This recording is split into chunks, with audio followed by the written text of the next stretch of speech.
La historia de Egipto se tiene que comenzar a contar aquí, en lo que por lo menos hoy en día tenemos claro que es la pirámide más antigua, la pirámide de Saqqara. Estamos hablando del 3000 a.C., el faraón Djoser o Zoser y su arquitecto famosísimo Imhotep. Tristemente famoso por películas o obras literarias como La momia, donde Imhotep pasa como la momia, cuando era un genio, un arquitecto, un ingeniero, un filósofo, un escribano, un místico, un religioso, que decían que era hijo del dios Ptah. Ya hablaremos del dios Ptah, que es particularmente interesante. Y bueno, decirte que no solamente es la pirámide como tal, aquí está lleno. Es una necrópolis que funcionó durante 2000 años.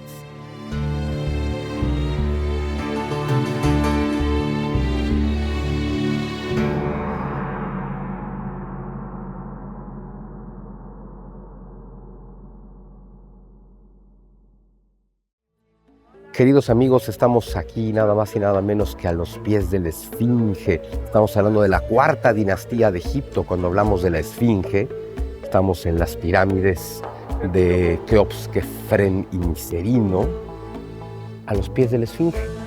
Literal, a los pies de la Esfinge. Lo bonito de viajar con Sun Tzu es que puedes llegar a lugares donde otros viajes no pueden llegar. Porque pues vean, ¿dónde estamos? Literal, estamos en la base de la Esfinge. Y bueno, vamos a darnos una vueltecita alrededor. Toda la gente que está aquí, pues es la gente del grupo de Sun Tzu. Que bueno, afortunadamente conseguimos este acceso, que es un privilegio, por supuesto. Es decir, prácticamente podríamos, no debemos y no lo haremos, tocar la Esfinge, representación del faraón Kefren. No la hicieron alienígenas. No importa lo que te diga History Channel.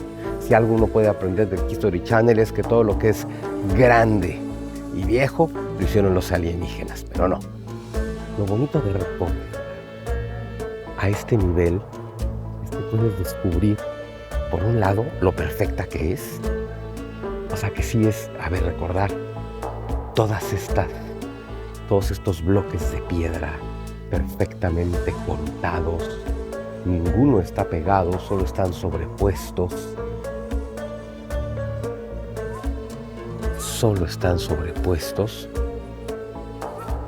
Pero por otro lado, también puedes descubrir sus profundas imperfecciones. Es decir, tenemos también 3000 años de erosión, pero sus profundas imperfecciones que también te dejan ver que es una obra humana y que de pronto hay que estar corrigiendo. Hay muchas piedras que no embonan del todo y que entonces tienen que ponerles piedritas y piedrotas. Esta es la cola. Recuerden que es un león, la Esfinge, ¿no? Vean qué interesante. Esta es la cola de la Esfinge.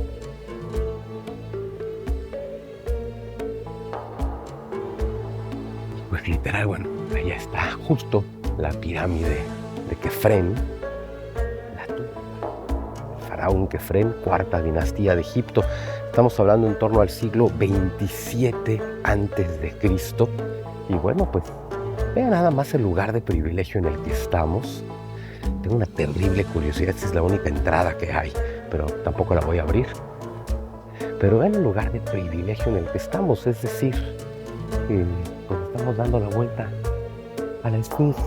Claro, esto requirió meses de trámites, de explicar quién es uno y a qué vienes y qué vas a hacer. Y bueno, por supuesto, todas las promesas y juramentos de que no vas a tocar ni vas a hacer nada que no debas. Y es Egipto, obviamente, pagar un poco más. Pero bueno, pues pagar un poco más, llenar todos estos papeles, todos estos documentos, hacer todas estas promesas, prácticamente dejar tu pasaporte en prenda. Pero bueno, pues vale la pena.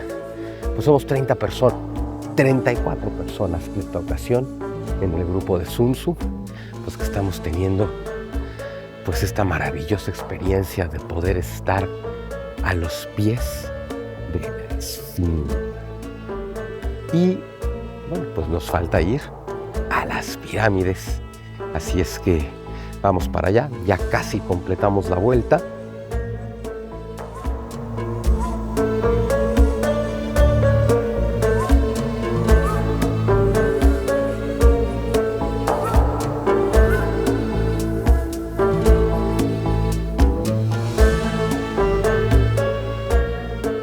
Aquí están más personas del grupo de Sun Tzu. Pues en un viaje que es, a ver, de esos que recordarás toda tu vida, viajar a Egipto.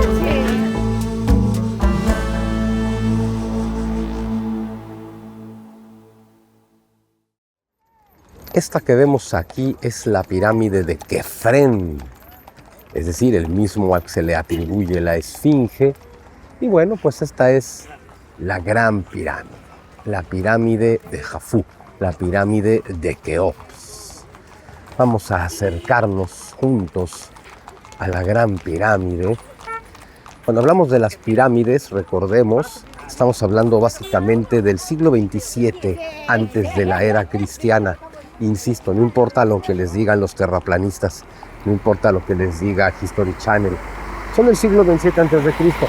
Lo que no tenemos ni idea es de cómo las construyeron, aunque la verdad es que son unos genios de la hidráulica y la verdad es que hacían canales que salían del río Nilo que les permitían transportar las piedras. Lo que es poco probable, por supuesto, es que las pirámides se hayan construido en el tiempo que nos dieron, es decir, tan rápido.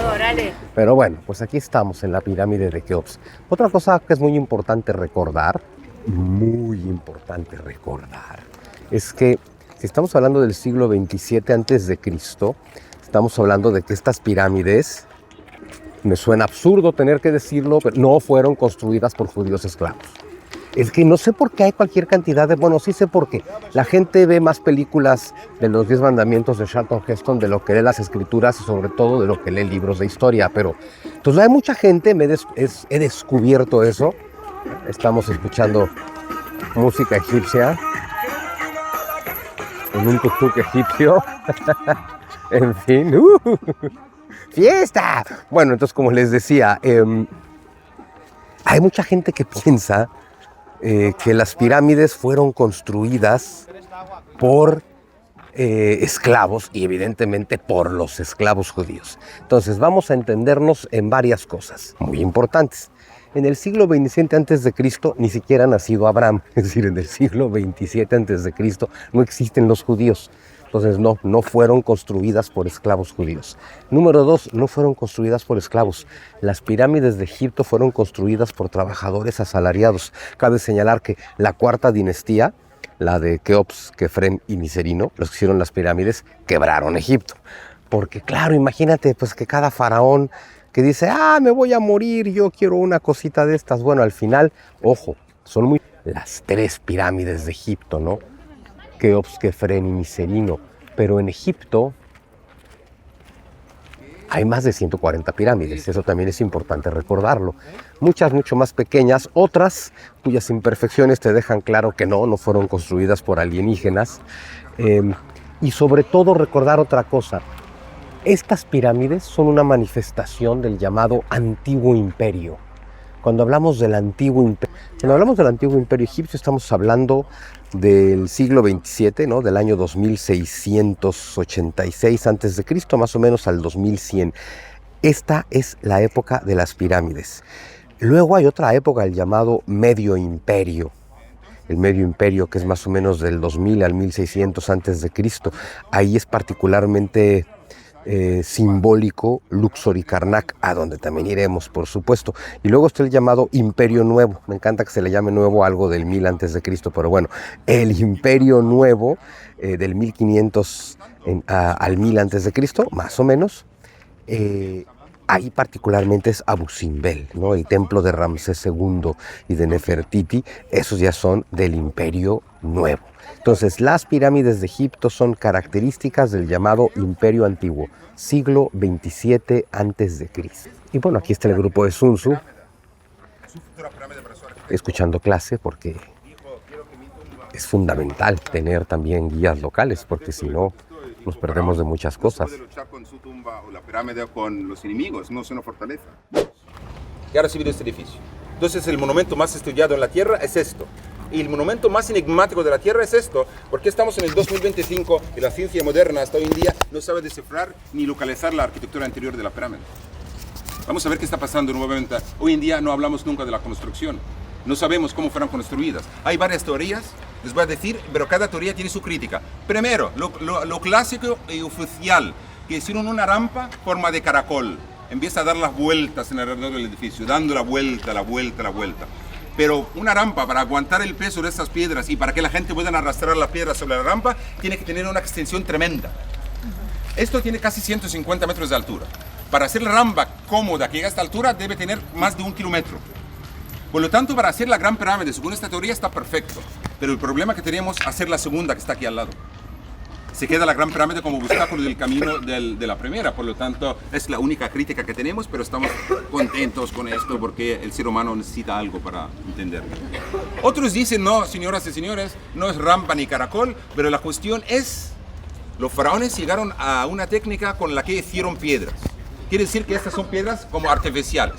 Trajeron la piedra, digamos, la piedra caliza, el cal, sí, como polvo, como moldes, y ahí hacemos la piedra, una por una, lo que queramos, a la altura que queramos, pero nadie ha podido demostrar exactamente cómo se puede hacer una piedra. Esa es una teoría, la apoyan mucho los japoneses. Hay otra teoría que dice, señoras y señores, ni rampa, ni caracol, ni piedras. Los faraones llegaron a una técnica con la que controlaban la gravedad en la zona. Quiere decir que ellos eliminaban la gravedad en la zona. Así flotaban las piedras, pero señores, demuéstralo. ¿Alguien cuando eliminan la gravedad? Nadie lo sabía. Por lo tanto, no hay ni un científico a nivel mundial, ni ingeniero, ni egiptólogo puede decir que la pirámide fue construida, esta o cualquiera, fue construida de tal manera. Cada uno tiene que decir que eso es altamente probable. Se supone, se cree, pero nadie lo sabe. Pero familia, desde el año 2016 ya no hemos vuelto a hablar del tema ya, lo hemos dejado atrás. Construidas, ya construidas, y en algún momento ya sabremos cómo fueron construidas. Porque tenemos otro tema ahora mucho más complicado que el tema de la construcción. ¿Saben ustedes, si alguien entra ahora por el otro lado, en la entrada, camina por el corredor, llegas a una cámara a 80 metros del suelo, imaginamos una habitación donde hay un sarcófago roto, no tiene tapa, y ya está. Entonces, ¿qué dicen? Todos los libros que hablan de la pirámide dicen que la pirámide ha sido saqueada hace un montón de siglos, el cuerpo destrozado, los tesoros robados, y ya está. Lo decía todo el mundo, arqueólogos, egiptólogos, científicos, todo el mundo decía lo mismo. Hasta el año 2016. ¿Pero qué ha pasado en este año? No, era un año muy diferente a nivel de la arqueología, porque el famoso Zahi Hawass pidió de un científico japonés un robot con características determinadas. Pero ¿dónde metieron el robot y para qué está hecho el robot? Dentro del edificio hay 3 cámaras localizadas, hay 3 habitaciones, a 3 niveles diferentes. Imaginamos que si se fuera esta la entrada de la pirámide, aquí entramos. Entras por aquí, encuentras un túnel hacia abajo, hacia el corazón de la tierra. ¿Qué profundidad tiene? Tiene 103 metros, como un tubo, una cosa, la verdad, espectacular. Yo físicamente, como un cuervo, paso con dificultades por ahí. Es poner una pendiente y llegas a una cámara ubicada a 103 metros del suelo. ¿Para qué está hecha esta cámara? No lo sabemos, pero es una cámara inacabada. El único lugar inacabado en la pirámide es esto, a pesar de que es lo primero construido en el edificio. ¿Por qué lo dejaron inacabado? Para simbolizar el caos. Volvemos otra vez a la filosofía, a la mitología antigua. Ellos decían que el caos existe en el universo, por lo tanto querían representar el caos en este edificio también. Eso es un espejo del cielo, eso es el reflejo de sus pensamientos. No es solo una tumba sencilla, no. Por lo tanto, esta cámara simboliza el caos, simboliza el desorden, simboliza lo que llamamos el mal, o entre comillas, la maldad, las cosas negativas, digamos. Y lo positivo, ¿dónde está? Todo lo demás. Entonces, ya salimos de esta habitación, volvemos otra vez a la entrada, encontramos otro corredor que te lleva a la cámara de entierro que está a 80 metros del suelo para arriba. En el camino, en los 80 metros ahí subiendo, te encuentras con un enlace. Hay un enlace pequeño ahí, un corredor, te metes en el enlace, son 20 metros, pero caminas de 4 patas como un niño, así, hasta que llegas a una habitación, pero la habitación está vacía. ¿Para qué está hecho? Nadie lo sabe. Lo único que hay en esta habitación, un agujero cuadrado en la pared. La abertura del agujero tiene 20 centímetros cuadrados. ¿Para qué está hecho el agujero? Nadie lo sabe. ¿Dónde llega? Nadie lo sabe. ¿Dónde termina? ¿Cómo termina? Nadie lo sabe. Bien, ya está. Bueno, salimos de esta habitación ya. Continuamos en el corredor, llegamos a la habitación de arriba de Keops, donde está el sarcófago. Encontramos el sarcófago todo hecho de granito, forzado. No hay eco ahí, una locura. Gritas en un lugar cerrado, ¿qué pasa? Hay eco, pero aquí no hay. Eso corta la voz de una forma muy rara. Hay 2 agujeros en las paredes, igual como en la habitación del medio, pero esos 2 agujeros llegan al exterior de la pirámide. No voy a decir dónde sale porque no quiero despistar a todos, pero yo sé dónde sale el agujero ahí. Lo ponen como una parte pequeña metálica ahí, pero del mismo color de la piedra. Es un conducto que sale de la cámara mortuaria de Keops hasta el exterior. Hay otro conducto que sale al otro lado. Para que esos 2 conductos salen de la cámara hacia el exterior, es la salida del alma de Keops de aquí. Keops, la pirámide está sellada, pero tiene que salir. El alma tiene que viajar. Entonces el alma tiene 2 opciones. Salir de este lado hacia allá o salir del otro lado hacia el norte del cielo. ¿Por qué? Hay 2 salidas. La salida del norte apunta a una estrella, la estrella de Sirio. La estrella de Sirio que determina el norte. Entonces el alma del faraón quiere salir hacia el más allá y quedarse ahí permanentemente para siempre, sale hacia la estrella Sirio. Pero ¿qué otra opción tiene el alma? Es salir por aquí. ¿Qué apunta aquí? Al centro de Orión. Entonces si quiere ir hacia el centro de Orión, va, pero vuelva otra vez aquí a comunicarse con el mundo de los vivos. El K vuelva otra vez aquí. Entonces el alma tiene 2 opciones, salir hacia el norte o salir hacia el sur. ¿Por qué el centro de Orión? Porque el centro de Orión no es permanente como Sirio. Aparece y desaparece como un ciclo. Orión siempre se ve todos los días, todas las noches se ve Orión.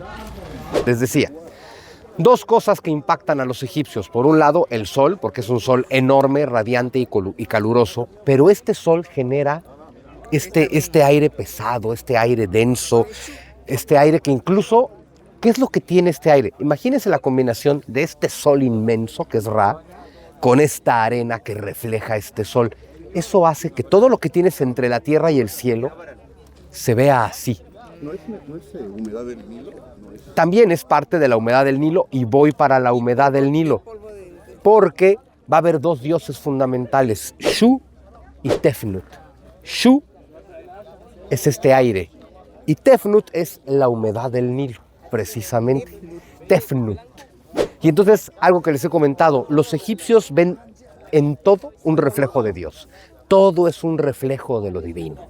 Y entonces, es muy difícil saber, en un principio por lo menos, cuál es su Dios principal, porque hay otra cosa que aquí es muy importante recordar. Estamos hablando de una cultura que se desarrolla a lo largo de 3.500 años.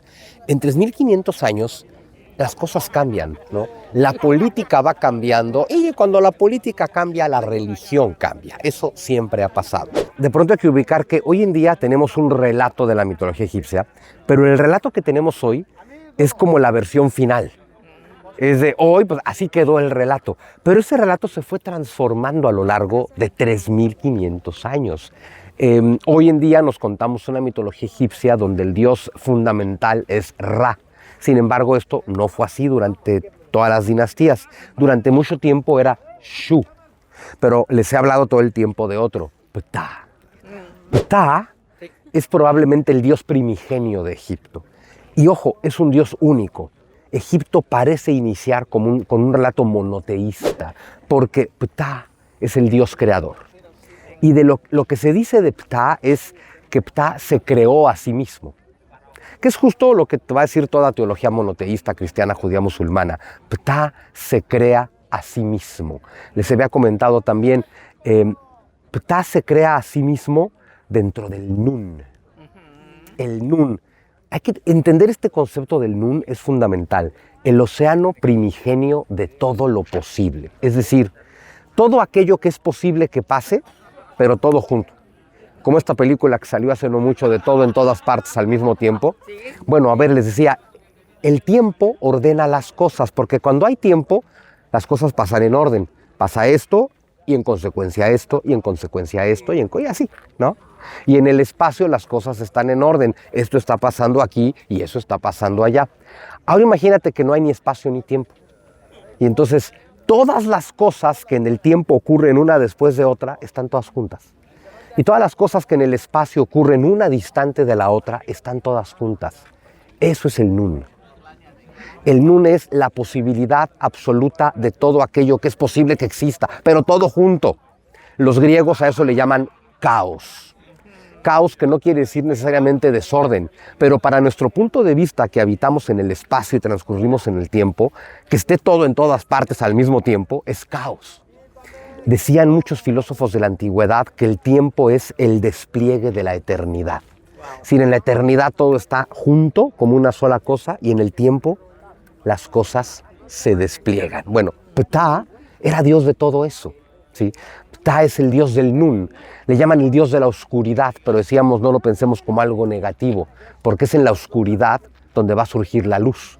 De hecho, durante mucho tiempo se decía que Ptah era el creador de Atum, que es el sol, a que luego llamaron Ra, ¿no? Y claro, es la experiencia que tiene cualquiera. ¿Dónde ves nacer el sol? En la oscuridad. Entonces, vámonos al relato bíblico. Dice Dios, haya luz. Si Dios dice haya luz, quiere decir que no había luz. Quiere decir que había oscuridad, ¿sí? Y entonces de pronto hay luz. Y la luz tiene esta particularidad que es bien importante no olvidar nunca de nuestras clases de física de la secundaria, ¿no? Newtoniano. La luz es blanca. Pero si la luz atraviesa un prisma, se parte en 7 colores. Esto es lo que estamos viendo acá. A nosotros nos llega... Gracias. Se vería padrísimo en el video. A nosotros nos llega luz blanca que al pasar a través de Shu se convierte en todo lo que somos capaces de ver y en todo lo que somos capaces de oler y de sentir, porque no hay que olvidar que la luz es vibración y esta vibración simplemente es una vibración que lo incluye todo y al atravesar Shu se convierte en todas las frecuencias posibles. Recuerden el famoso espectro visible de la luz, también newtoniano. Es bien interesante, quiere decir que nosotros vemos 7 colores y todas sus combinaciones. No hay que olvidar que cada color es una vibración. Sí hay colores más allá del violeta, solo que no los vemos. Sí hay colores más allá del rojo, pero no los vemos. Pero que no los veamos no quiere decir que no estén ahí. Newton descubrió que estas frecuencias son colores y que a su vez tienen temperaturas, ¿no? Pasa lo mismo con el sonido. Hay sonidos más agudos de 20.000 Hz, pero no los oímos. Hay sonidos más graves que 20 Hz, pero no los oímos, pero ahí están. Esa es una prueba física, científica, tangible, que te dice algo bien lindo. Hay cosas que tú no puedes percibir por los sentidos, pero existen. Que tú no seas capaz de percibirlo con tus sentidos no quiere decir que no existan. Esa es la arrogancia científica del ateo científico de, no, mis sentidos no lo captan, no existen. Y cuando ves todo lo que es la luz y el espectro visible, dices, ¿en serio? Es que tu mundo se reduce a esto, que parece enorme, que es bien chiquito. Bueno, Ptah era Dios de la oscuridad, porque en la oscuridad surge la luz. Era el Dios de la verdad, porque es el creador. Es el Dios del todo, porque es el Dios del Nun, como el espíritu que aletea sobre las aguas en el relato bíblico. También le decían el Dios del doble rostro. ¿Qué es el doble rostro? O el doble Dios, también le decían. ¿Qué es el doble rostro? Un concepto muy bonito que va a tener toda la mística egipcia y que luego va a tener la Kabbalah hebrea. Esta idea de que el mundo es un reflejo de lo divino, que lo hemos comentado mucho, Egipto como templo del cosmos. Pero ¿qué pasa con todo reflejo? Lo que se ve está al revés. Quiere decir que todo esto que ves en el mundo divino del que somos reflejo es completamente al revés. ¿Sí? Ojo, esto nos podemos llevar incluso a niveles de las fuerzas electromagnéticas y la gravedad, ¿no? La gravedad parece ser lo que une todo en el mundo físico. La Kabbalah te diría entonces, sí, en el mundo espiritual es lo que los separa. Cosa tan interesante. Bueno, a ver, física elemental, polos opuestos se atraen y similares se repelen. No tiene sentido que lo similar se repela, pero es que este es un reflejo imperfecto del mundo perfecto. En el mundo divino, lo similar se atrae y lo opuesto se repele. Es decir, la luz y la luz se atraen, la luz y la oscuridad se repelen. Ese es el mejor ejemplo de que este mundo es un reflejo imperfecto, es un reflejo invertido, como todo reflejo, de lo que es la realidad divina. De hecho, la Kabbalah hebrea te dice, El objetivo de la existencia humana es unirte con Dios. Y la única forma de unirte con Dios es ser como Dios. Ser idéntico a Dios, porque si no, lo repeles.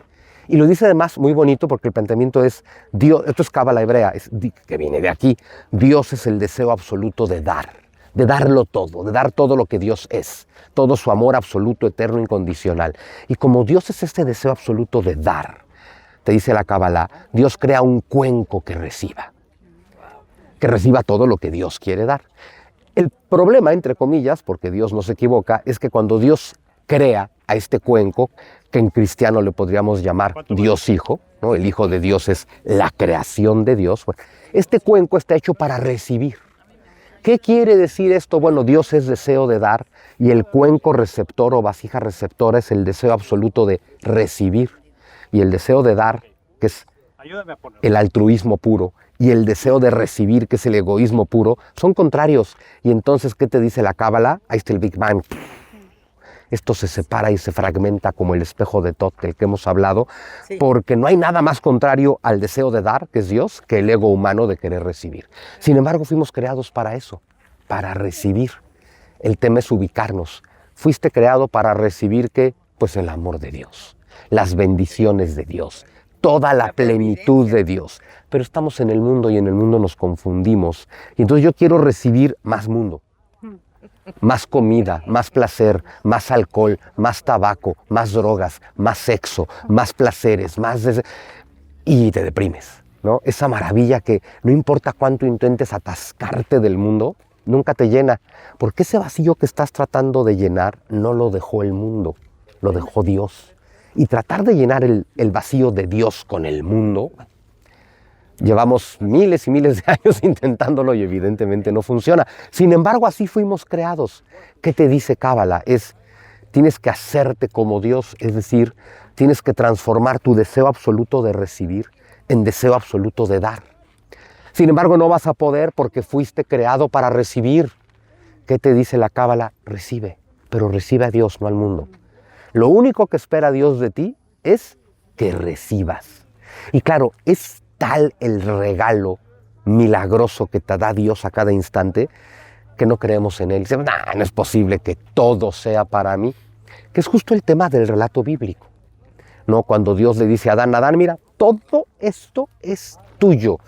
Que le está describiendo un estado de prosperidad y abundancia.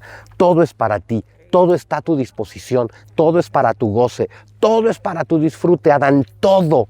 Y Adán está encantado. Y un buen día es, oye Adán, por cierto, ¿ya viste ese árbol de allá? Sí, ese no es para ti. Ese no es tuyo, ese es mío. Ese no te lo comas. Ojo, no es una amenaza, es una advertencia, porque si lo comes morirás. Porque sabrás del bien y el mal y tu mente se va a partir, ¿no? Pero te está describiendo un estado psicológico fundamental. Dicen los taoístas, todo es nada si quieres un poco más. Adán tiene todo y todo le basta. Ha sido feliz con ese todo que tiene y de pronto, sí, pero el árbol. Oye, pero ni siquiera sabes de qué se trata el árbol, ni siquiera sabes a qué sabe. No sé. Sí, pero lo quiero. Oye, pero tienes todo, solo te prohibieron eso. Ajá, lo quiero. Esto nos pasa todos los días. Todo el mundo se ha sorprendido alguna vez diciendo alguna frase como, ay, yo sería muy feliz si tan solo lo que vas a decir a partir de ahí es mentira. O sea, tengo todo esto y no soy feliz. Si tuviera esto, sería feliz. No, si tuvieras eso, buscarías otra cosa. El Buda también estaría de acuerdo en esto, ¿no?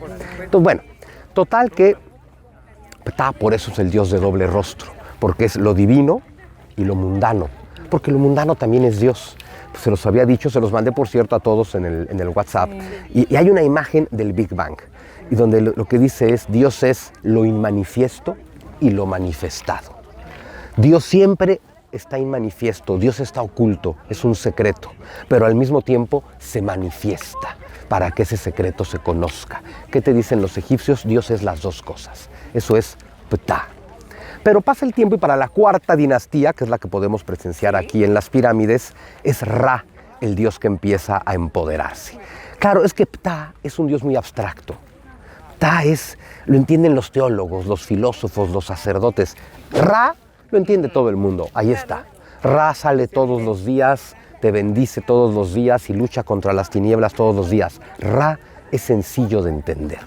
Y entonces lo que se va a empezar a decir, claro, a Ra le van a dar los mismos atributos que a Ptah, solo que es un Dios mucho más tangible, ¿sí? Y entonces lo que se va a decir es que de las penumbras del Nun, de este océano primigenio de todo lo posible, surge Ra, ¿sí? Entonces Ra como la luz que surge en la oscuridad. Y el Dios Ptah fue cayendo en el olvido. Pero todos los atributos que le damos a Ra son los atributos del Dios Ptah, que también es un creador a través de la palabra. El tema de Ptah y después de Ra es Ptah piensa. De hecho, te voy a decir, Ptah piensa a Atum. Y entonces pronuncia su nombre y Atum existe. ¿Cómo crea el Dios bíblico? Igualito. Dios crea a través de la palabra. ¿Por qué? ¿Por qué en todos los relatos religiosos Dios crea a través de la palabra? Porque así creamos nosotros. Tú creas tu mundo a través de tu palabra, de tu pensamiento y tu palabra, que son lo mismo. En griego, logos. El pensamiento de Dios, el pensamiento sagrado de Dios, la palabra de Dios que implica el pensamiento de Dios. Ptah piensa el mundo y el mundo existe. ¿Dónde? En la mente de Ptah. Ni modo que exista aparte. No puede haber algo que exista separado de Dios, aunque la ilusión del mundo es que estamos separados de Dios. Y entonces Ptah va desapareciendo y surge Ra, y tiene un mito muy bonito. Dicen que Ra surge de la penumbra del Nun para iluminarlo todo, pero Ra estaba solo. Y Ra no quiere estar solo. Es el mismo tema que la cábala, es quiero compartir todo lo que soy, tengo que compartirlo con algo, con alguien. Pero solo existo yo, necesito que exista algo más. Pero ese algo más, vamos a llamarlo en cristiano Dios Hijo, porque el creador es Dios Padre, lo creado es Dios Hijo. En cristiano lo simplificamos al barbón con sandalias que hizo el universo y a Jesús. Pero es la versión más simplista de la Trinidad. Dios Padre es Dios creador, es lo creador. Hijo es lo creado, todo. ¿Cuántos hijos tiene Dios? Uno. Lo creado, todo lo creado es la misma cosa. Por eso la misma teología católica te dice, todo parece distinto, pero somos uno en el Espíritu. Ese es el Espíritu Santo, que ese es Ptah, y que ese es el logos de los griegos. Y entonces como Ra no quiere estar solo, piensa a Shu y a Tefnut. Shu es el aliento de Ra. Aquí está. Tefnut es la saliva de Ra. Entonces son el viento y la humedad. ¿De qué vive Egipto además del sol y del Nilo, por supuesto? Del viento y de la humedad. De eso es de lo que se vive. Pero ojo, no pensemos en Shu como un dios del viento, como Eolo griego, ¿no? No. Sería más bien como un dios de la atmósfera, pero no pensemos en la atmósfera científica. Sería como un dios del éter. El dios de todo lo que está entre el cielo y la tierra. ¿Sí? Y entonces Ra habla y ese aliento es Shu. Y luego, claro, al hablar, como nos pasa a nosotros, sale saliva. Ese es el Nilo y eso es Tefnut. ¿Qué tienes aquí? Tienes esta atmósfera y esta humedad. Y Shu y Tefnut se dedican a copular. Todo el tiempo, es lo único que hacen. Muy como la mitología griega, que de aquí la sacan, ¿no? Donde Gea y Urano están en eterna copulación. Pero ¿qué nos cuenta la versión griega? Gea, la tierra, y Urano, el cielo, están en eterna copulación y se la pasan teniendo hijos, pero los hijos no nacen porque no pueden nacer, porque Urano, el cielo, no se separa de Gea. Por eso en algún momento Crono le corta los genitales a Urano y entonces Urano se separa. Recordemos, esto es lo griego. ¿Qué pasa si tienes el cielo, si tienes la tierra y el cielo juntos? No tienes espacio.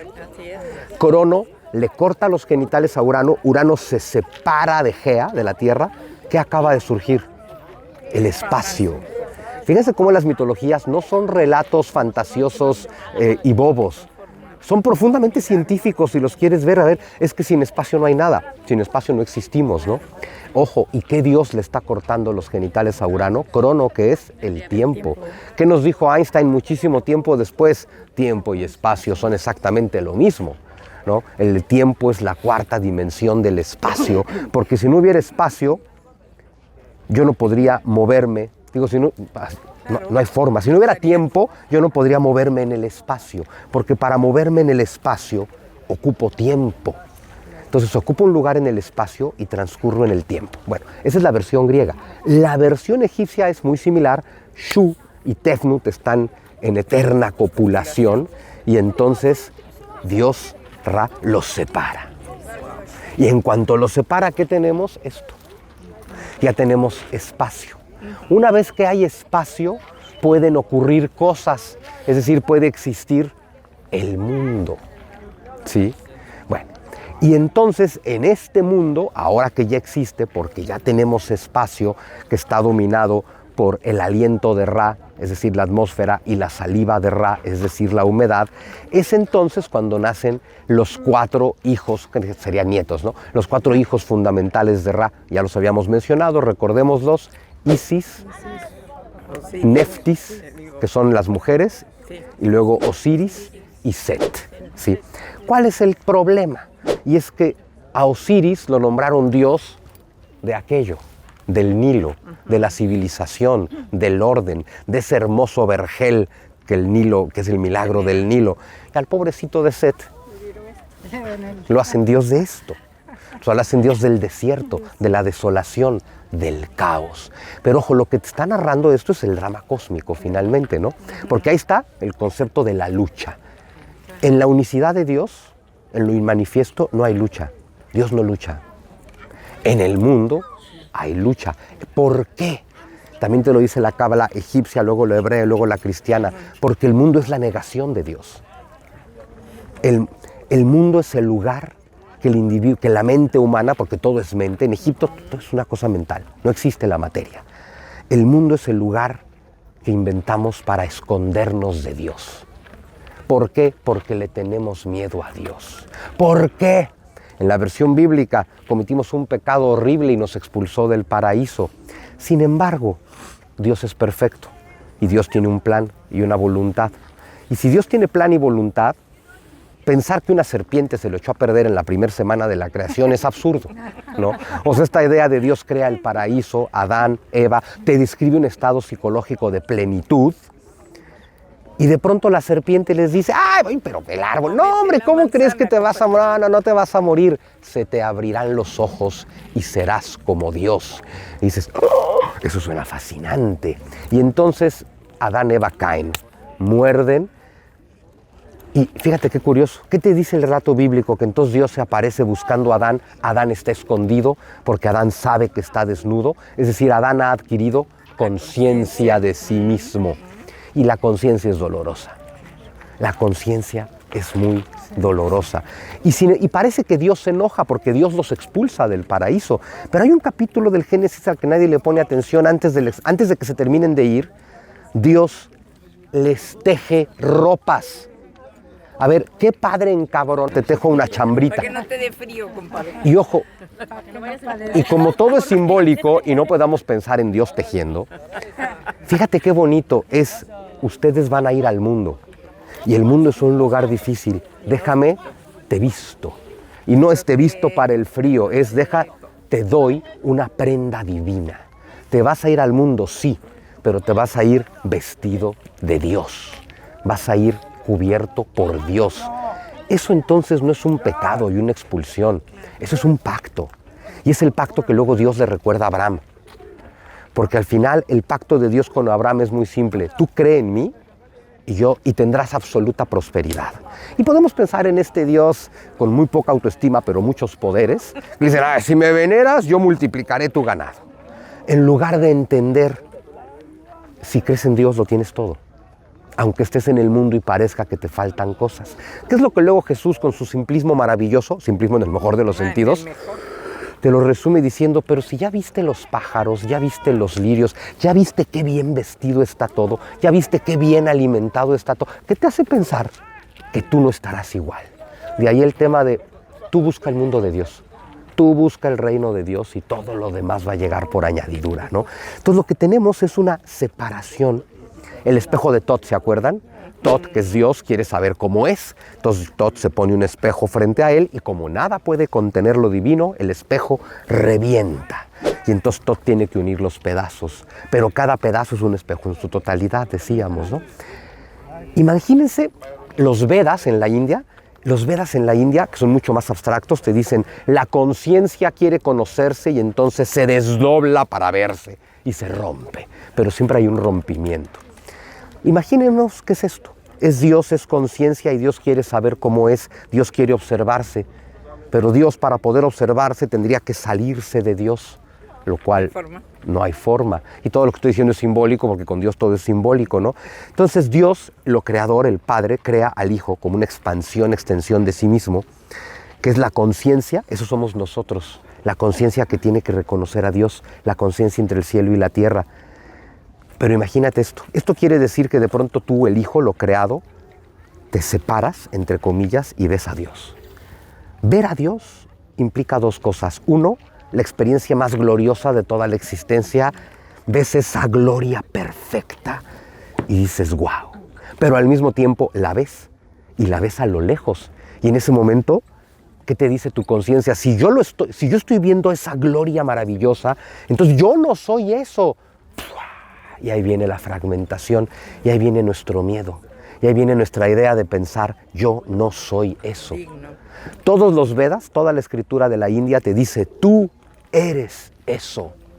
Todo lo que tienes que hacer es descubrirlo. Bueno, y como ya nos tenemos que ir, el mito de Osiris, Isis, Set y Neftis, se los he dicho, tiene que ver con el Nilo. Ya estaremos en algún momento en el Nilo y ahí en el Nilo les recordaré esto, pero algo muy simple. Osiris es el dios de la resurrección. Osiris, igual que Quetzalcóatl, desciende al inframundo y al tercer día resucita. Quetzalcóatl, igual que Osiris, representa algo muy simple, una semilla. ¿Qué es una semilla? Potencia.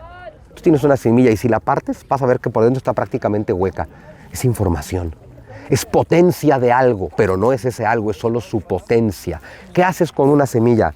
Haces un agujero en la tierra y la echas. La semilla desciende al inframundo. Y al tercer día, la semilla eclosiona y sale el brote. Ha resucitado. Resucitar quiere decir volver a suceder. No es revivir, no es que tu cuerpo vuelva a la vida. Lázaro no resucitó, Lázaro revivió.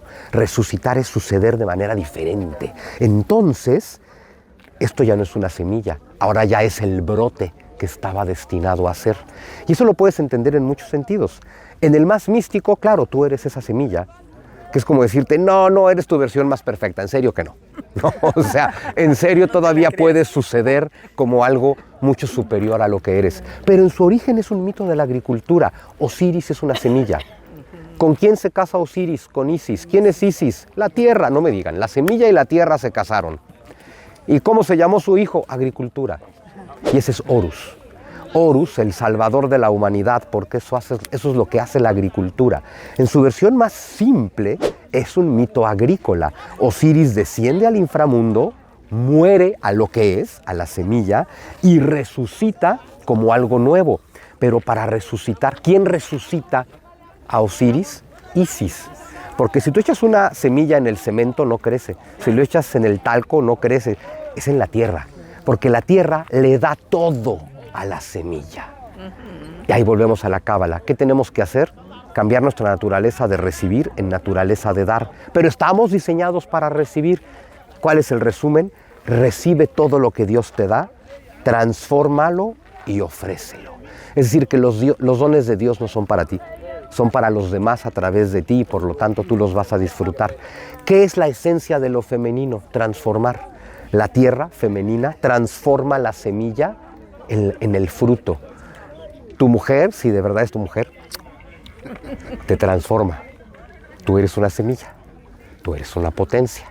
Y entonces lo femenino, que es la mujer, te da de lo suyo y entonces te transformas. Pero como todos somos masculino y femenino, al final se trata de que entiendas eso dentro de ti mismo.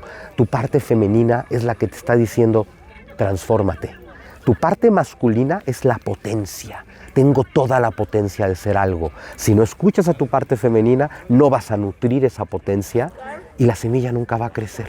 Todo eso lo podemos encontrar en el mito de los hijos de Ra. Entonces tenemos a Ra y tenemos a Isis y Neftis, que son diferentes manifestaciones de la Madre Tierra, que ya ampliaremos, y tenemos a Osiris y a Set, que son diferentes manifestaciones del mundo, el mundo civilizado y el mundo salvaje, y que además representa la lucha del desierto contra el Nilo.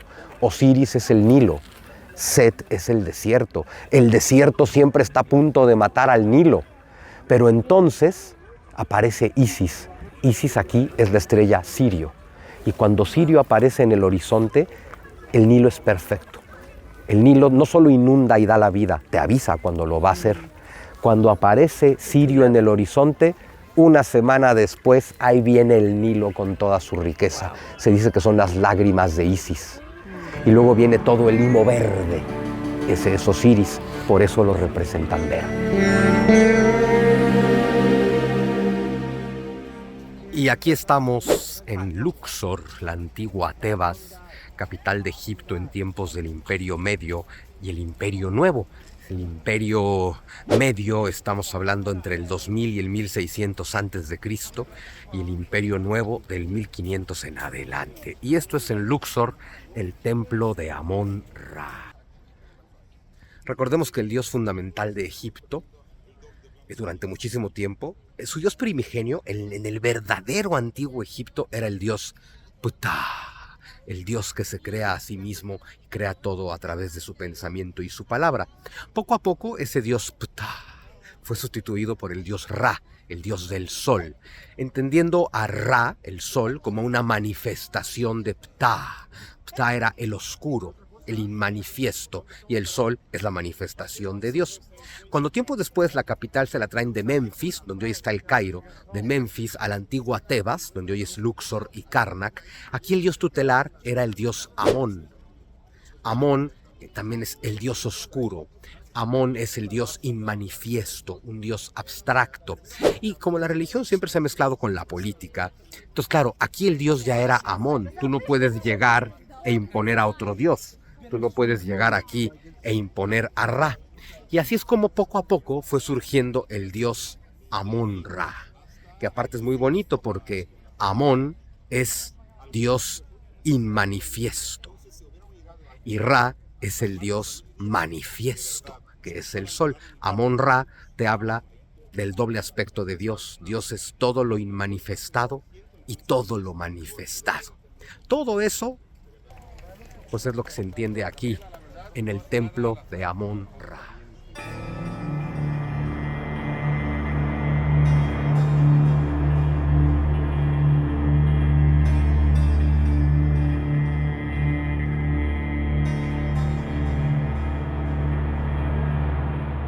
La verdad es que hay muy poco que decir cuando estás en estos lugares. Simplemente vamos a entrar.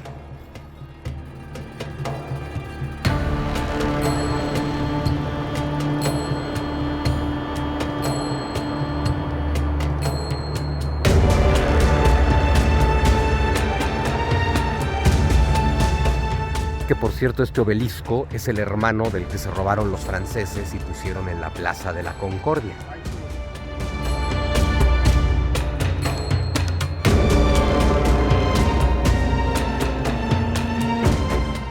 Y bueno, mañana vamos a ir al templo de Karnak. Está a 3 kilómetros de aquí, en línea recta, por la avenida de las Esfinges.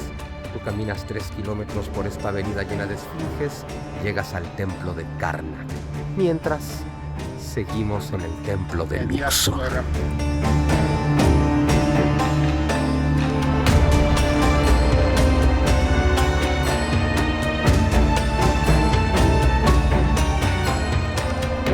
Mientras estamos en el templo de Amón-Ra, se escucha el llamado a la oración. La quinta oración del día, recordemos, los musulmanes rezan 5 veces al día. La quinta es ya por la noche, el llamado a la oración.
Así se ve por la noche el templo de Amon-Ra en la ciudad de Luxor, la antigua Tebas, capital del Imperio Medio, en el antiguo Egipto.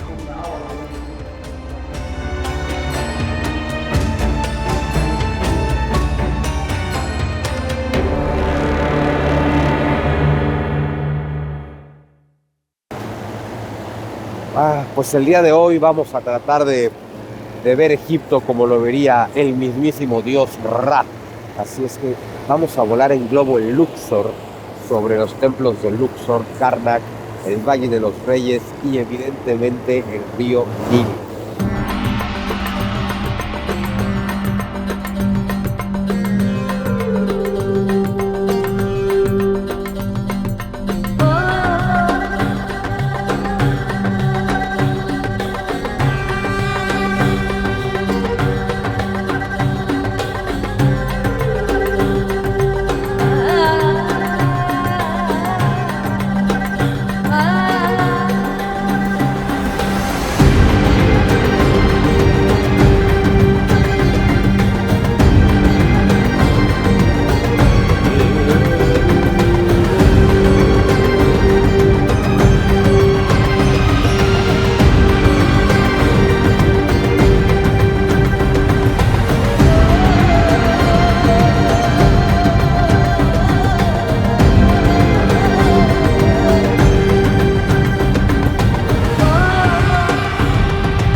Yo les quiero contar una historia completamente diferente. Hemos visto todos los detalles del templo de Karnak, pero vamos a meternos en una parte fascinante de la historia, porque cuando hablamos de Karnak, hablamos de este periodo de la historia egipcia a la que le llamamos el Imperio Nuevo. El Imperio Nuevo, estamos hablando a partir del siglo XVI a.C., más o menos 1575 a.C. Recordemos otra cosa que hemos dicho. Hablamos de imperio cuando todo Egipto está unido. No solamente el Alto y el Bajo Egipto, sino todos los nomos, todas las administraciones egipcias juntas, hay imperio. Hablamos de que cae el imperio y tenemos un periodo de interregno cuando, por cuestiones políticas, Egipto vuelve a fragmentarse.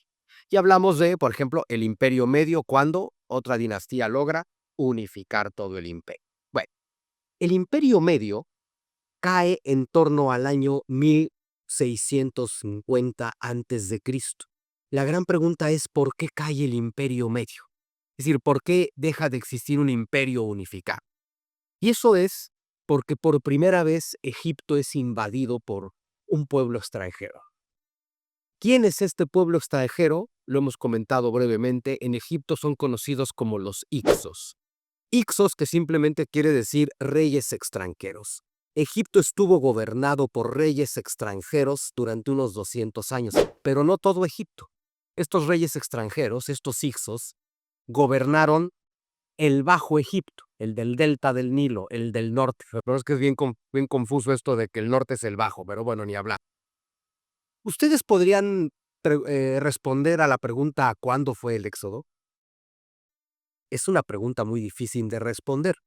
Por tradición, siempre se ha relacionado el Éxodo con Ramsés II, quizás porque es el faraón más famoso, quizás porque es el que aparece en las películas de Charlton Heston, quizás porque es el que aparece en las películas de animación como El Príncipe de Egipto. Toda la tradición nos habla del Éxodo en tiempos de Ramsés. Ramsés II, sin embargo, es faraón en el siglo XIII a.C. ¿Qué datos nos da la escritura hebrea? ¿Qué datos nos da el relato del Éxodo? ¿Qué datos nos da la Torá y la Tanaj acerca del Éxodo? Nos dice que el Éxodo ocurrió 480 años antes de la construcción del Templo de Salomón. Entonces, si ubicamos la construcción del Templo de Salomón en torno al año 960, 950, 940 a.C., resulta que el Éxodo no puede ser en tiempos de Ramsés, es mucho antes. El Éxodo hay que ubicarlo en torno al 1450 a.C., más o menos. Aquí todas las fechas son muy aproximadas. ¿Quién gobierna Egipto en el 1453 a.C., para ser exactos? Tutmosis III. Tutmosis III es muy interesante. Ya mañana que hablemos de Hatshepsut. Hatshepsut es fascinante porque es hija de Tutmosis I, media hermana y consorte de Tutmosis II y madrastra y regente de Tutmosis III. Pero bueno, la dinastía 18, que es con la que empieza el gran poder del nuevo imperio egipcio, empieza con Amosis I. Amosis I, ¿qué hizo Amosis I? Desde el Alto Egipto, desde el sur, reconquistó el Bajo Egipto, se los arrebató a los reyes Ixos, a los reyes extranjeros. Vuelve a unificar Egipto. ¿Quiénes son estos Ixos? Lo que sabemos de ellos es que es un pueblo que viene de la zona de Canaán. Eso sí está clarísimo, son cananeos. Egipto estuvo en eterno conflicto durante todo este periodo del Imperio Medio y el Imperio Nuevo con los cananeos. Los cananeos que aparecen en los libros de historia como los fenicios. Fenicios y cananeos son exactamente los mismos. Los cananeos son un pueblo semítico. ¿Qué lengua hablan estos cananeos? Hablan arameo. Hablan arameo como los arameos, como los cananeos, como los jebuseos, como los hebreos y como todos los demás pueblos semíticos. Entonces, vamos a hablar un poquito del pueblo hebreo y de los pueblos semíticos para ver cómo embonamos estas piezas. Si queremos ubicar la historia del pueblo hebreo y del judaísmo en una cronología histórica, tendríamos que pensar en el año 2000 a.C. La figura fundamental con la que empieza esta historia de la fe es Abraham. Ojo, Abraham no es judío, Abraham no es hebreo, Abraham todavía no existen esas identidades. Abraham es acadio. ¿Quiénes son los acadios? Los acadios fueron el primer pueblo semita que invadieron toda Mesopotamia en torno al 2400 a.C. Hay un personaje fundamental ahí, el emperador Sargón el Grande, que conquista Sumeria, rey de los acadios, y conquista toda Mesopotamia. Sargón y los acadios son semíticos, son pueblos semíticos que hablan lenguas semíticas. Ojo, de Sargón se cuenta que cuando era niño lo pusieron en una canasta, cuando era bebé lo pusieron en una canasta en el Éufrates, y esa canasta llegó flotando hasta el palacio donde fue rescatada. Es decir, lo mismo que nos cuentan de Moisés, solo que 1000 años antes. Esto nos dice que esto es un mito de los pueblos semíticos, evidentemente. Pero bueno, esto se los digo porque antes del 2300 a.C., cuando ubicamos a Sargón el Grande, no hay todavía pueblos semíticos en Mesopotamia. Es aquí cuando empieza la expansión de los pueblos semitas en Mesopotamia, ¿sí? Si queremos ubicar a Abraham, habría que hacerlo en torno al 2000 a.C. Nos dice la escritura que Abraham nació en Ur de los Caldeos, actual Irak, muy cerca del Golfo Pérsico. Y que sería en torno al año 2000 a.C., que ojo, ¿qué pasó en el año 2004 a.C.? Los elamitas, un pueblo de los Montes Sagros, lo que hoy es Irán, invadió Mesopotamia, la destruyó, hubo guerra, hubo sequía, hubo hambruna, y entonces, ¿qué pasó? Que muchos pueblos migraron hacia el norte. Ahí podemos ubicar la historia de Abraham, porque ¿qué hace Abraham? Toma a su tribu y a sus familias y se los lleva en una peregrinación hacia el nórtico. 2000 antes de Cristo. Para el 2000 antes de Cristo, recordemos, las pirámides ya son viejas, ¿no? Las pirámides ya tienen 700 años, por aquello de recordar que no hubo judíos esclavos construyendo pirámides como algunas personas se llegan a imaginar. ¿Qué nos cuenta la historia bíblica? Muy en resumen, Abraham sale de Ur, llega al norte a Harán, desciende a la tierra de Canaán, y Dios le promete que será el padre de una gran nación a través de su descendencia, pero no tiene descendencia. Finalmente, con su esclava Agar, tiene a su primogénito Ismael, ahí está la raíz del Islam, y finalmente con su esposa Sara tiene a Isaac. Entonces tenemos a Abraham, su hijo Isaac. Isaac tiene a Jacob. Jacob es aquel que es nombrado Israel. Entonces, cuando hablamos de los hijos de Israel, hablamos de los descendientes de Jacob. Jacob, nombrado por Dios Israel. Por Israel quiere decir el que lucha con Dios y bénice. Jacob tiene 12 hijos, 12 hijos y una hija. 12 hijos que tiene Jacob, uno de ellos es famosísimo, José, conocido en México como José el Soñador. a causa de los musicales. Es lo malo de que la cultura popular sea más popular que las escrituras, pero ni hablar. José el soñador es el 11º hijo de Jacob y es el consentido de Jacob. Y Jacob se encarga de que todo el mundo sepa que él es su consentido. Todos los demás eran a trabajar al campo, José no trabaja en el campo, porque José estudia, José sabe leer, sabe escribir, entiende el egipcio, estudia las tradiciones egipcias, que son muy importantes, sabe hacer cuentas. Entonces José es el consentido. No va a trabajar al campo con sus hermanos y eso a sus hermanos les cae muy mal. Luego un día, para dejar todavía más claro que José es el consentido, Jacob llega con un abrigo de 1000 colores y frente a todos les dice: señores, este abrigo de 1000 colores es para José porque es mi consentido. Entonces ya José te va cayendo mal si eres uno de sus hermanos. Pero además José interpreta sueños, tiene sueños y los interpreta. Entonces llega tu hermano José y te dice: miren, soñé que estaba el sol, la luna y 11 estrellas, y que luego una estrella mucho más grande eclipsaba a las otras 11. Yo creo que significa que ustedes son las 11 estrellas chiquitas y yo soy la estrella que los eclipsa. Y dices: ah, pues qué buena onda. Oigan, fíjense que soñé que llegábamos todos con nuestro padre a entregarle nuestros trigos, pero ustedes llegaban con trigos muy pequeños, y llegaban trigos muy pequeños, pero llegaba un trigo gigante que ensombrecía a los demás. Yo creo que eso significa que yo soy el trigo gigante que ensombrece a los demás. ¿Qué hicieron los hermanos de José? Dijeron: hay que matar a José. Entonces se lo llevan de paseo, pero no se animan a matarlo y lo avientan a un coso para que se muera ahí de hambre. Pero luego ven a unos beduinos y dicen: mejor sacamos una lanita. Todos lo sacan del pozo y se lo venden a los beduinos. Y José es vendido como esclavo en Egipto. Esa historia nos la conocemos también por películas y caricaturas, ¿no? Y José es vendido como esclavo en Egipto.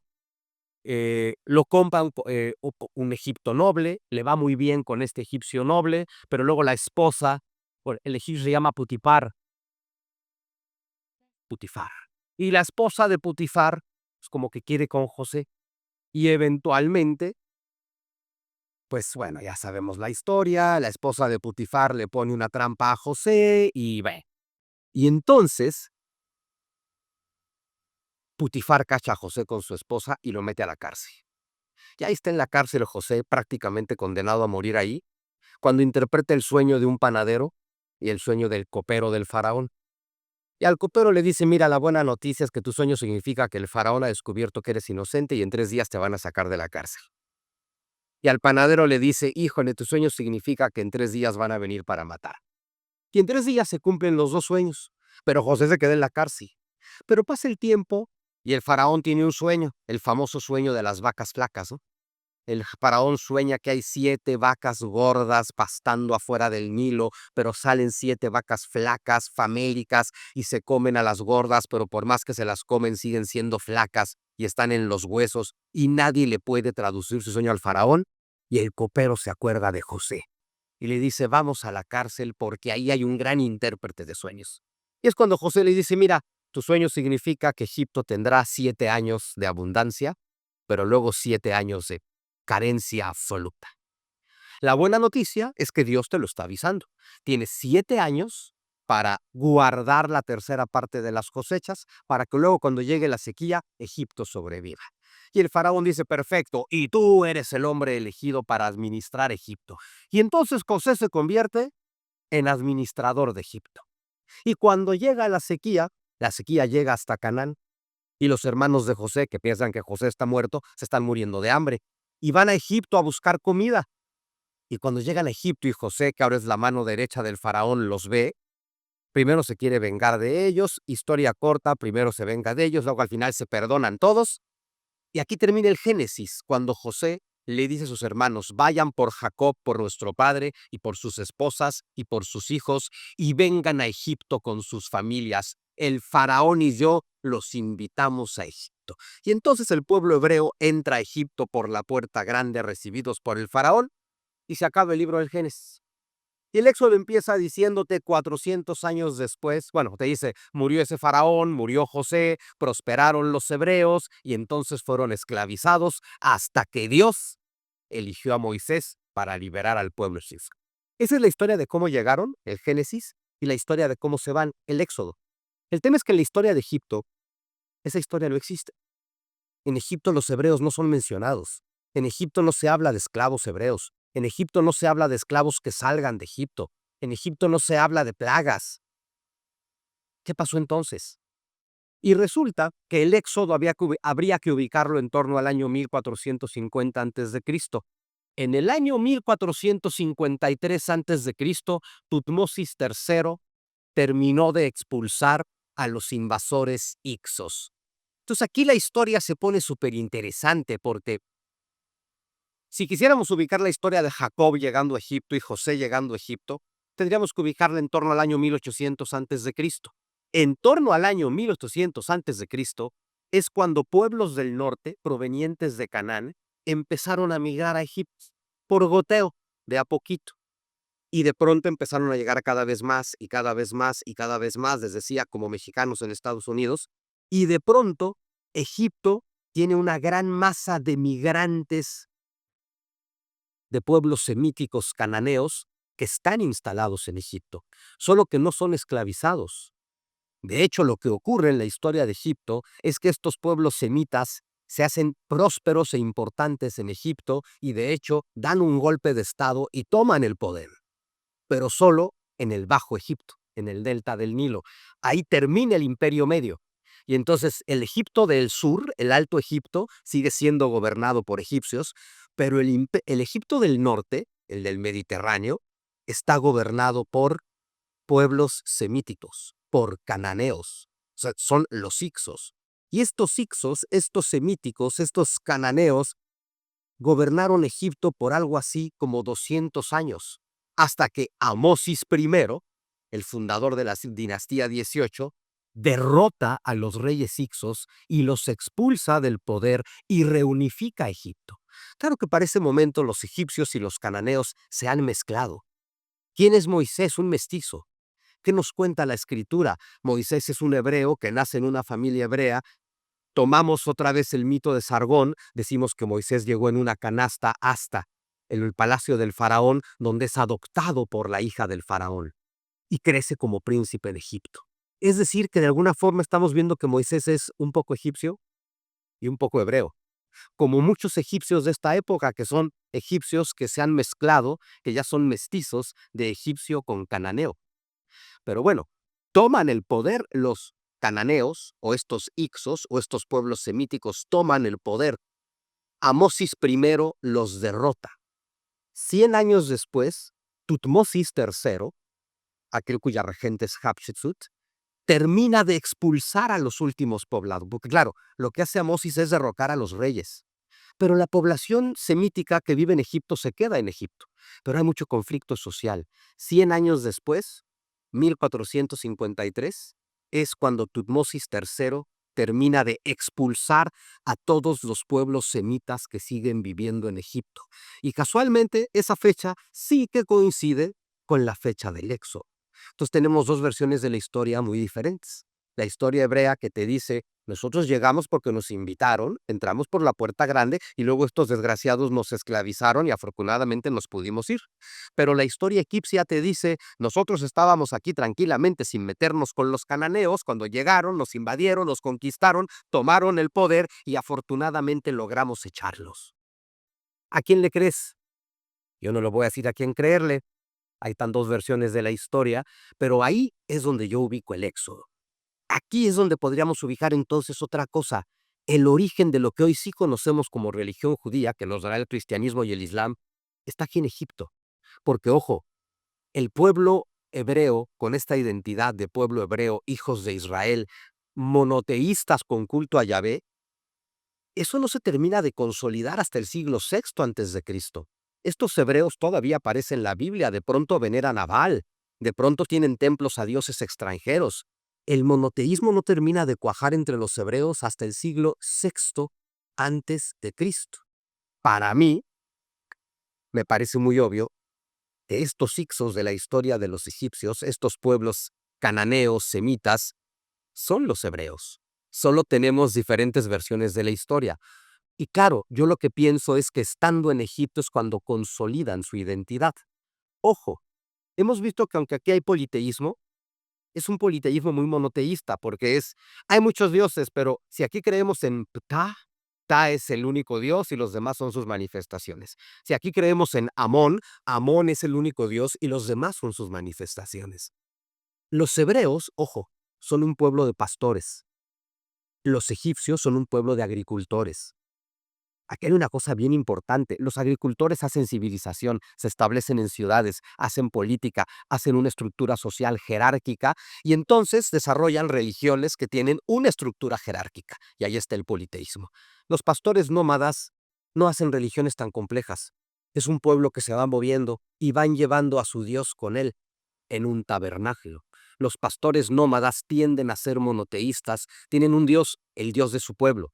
No hay un Dios del agua, un Dios del sol, un Dios de la guerra, porque no tienen esta estructura social. Es un pueblo nómada que tiene al Dios del pueblo y su Dios va con ellos. De ahí surge su monoteísmo.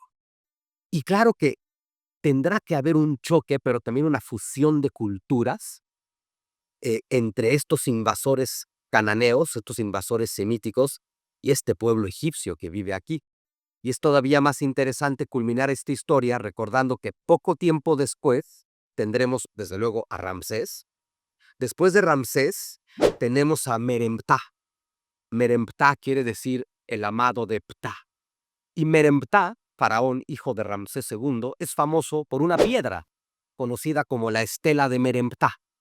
La estela de Meremptah, estamos hablando por ahí del 1210 a.C., es el primer, que se sepa, claro, en la historia, el primer escrito está grabado en piedra, la victoria de Egipto sobre los hijos de Israel.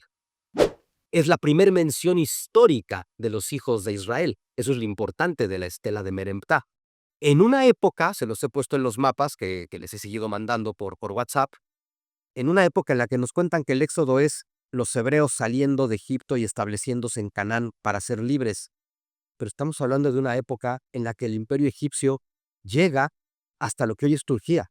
Es decir, que todo lo que es Israel, Jerusalén, Canaán y la tierra prometida es parte de Egipto. Por lo tanto, hay algo que tampoco cuadra en esto de que salen de Egipto y son libres en Canaán, porque si salen del delta del Nilo y llegan a Canaán, siguen siendo súbditos egipcios, que intentan rebelarse en la batalla de Meremptah, en la batalla de Megiddo, en la estela de Meremptah, y son derrotados. Quiere decir que es un pueblo que tiene mucha más relación que la que podemos pensar con este pueblo egipcio. Pensemos en el alfabeto que nos ha dicho Muhammad. Solo se escriben las consonantes, no las vocales, como en el hebreo. Aquí se sacrifica al cordero, como harán, como hace el pueblo hebreo. Hay tantas similitudes y aquí tienen un Dios único, solo que va cambiando de lugar en lugar, como tendrán los hebreos. Y más adelante es cuando aparece Amenofis IV. Amenofis IV que cambia su nombre a Akenatón. ¿Por qué? Recuerden que la capital se ha establecido aquí en Tebas, en Luxor, que es donde rige el dios Amón. La élite sacerdotal del dios Amón es tan poderosa que eventualmente es más poderosa que el faraón. Y entonces Amenofis IV decide hacer una revolución religiosa que es eliminar el culto a Amón y con ello a su casta sacerdotal y su poder y establecer el culto a Atón, un dios único, un monoteísmo absoluto. Y eso es una herencia que el pueblo hebreo pudo haber dejado en Egipto. Claro, esa revolución no funcionó. Amenofis IV tuvo que dejar el poder. Y luego hay quien dice, Sigmund Freud entre ellos, que él es Moisés. Yo no me lo creo, pero ahí tenemos otra versión. El hijo de Amenofis IV se llamaba Tutancatón, en honor al dios Atón. Pero cuando Amenofis IV sale huyendo y Tutancatón se convierte en faraón, tiene que restablecer el culto a Amón y tiene que cambiar su nombre y lo conocemos como Tutankamón. Entonces fíjese qué interesante relación se está dando aquí. Solo para que entendamos una cosa, de verdad, Egipto es de donde surge todo lo que hoy conocemos como el monoteísmo abrámico. De aquí surge el judaísmo y por lo tanto el cristianismo y por lo tanto el islam. Y cuando uno estudia a fondo la cábala hebrea y la mística cristiana, te das cuenta que está llena de elementos egipcios. Y bueno, esa es la historia que les quería compartir a ustedes aquí en el templo de Karnak. Muchas gracias.